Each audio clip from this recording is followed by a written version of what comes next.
So to summarize what we've learned about index trees in general, we started by talking about the query structure and understanding composite search keys and composite queries. How does the lexicographic order of a composite search key match against query predicates?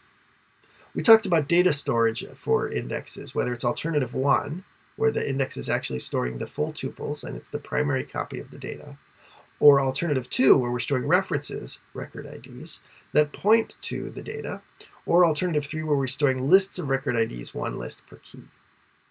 And then we talked about clustered versus unclustered indexes. Remember, this only applies to indexes that reference a heap file, so it's only for alternative 2 and 3.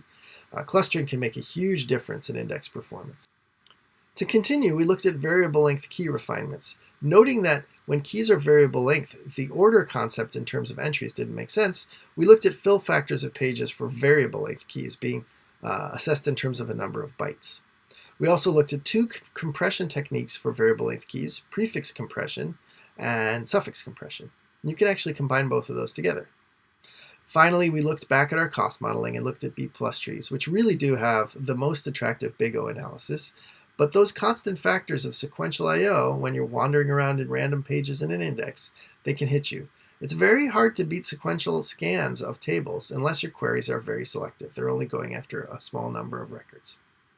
And then finally, we made mention of indexes beyond B+ trees for more complex searches in 2 and 3 dimensions, over strings, and so on.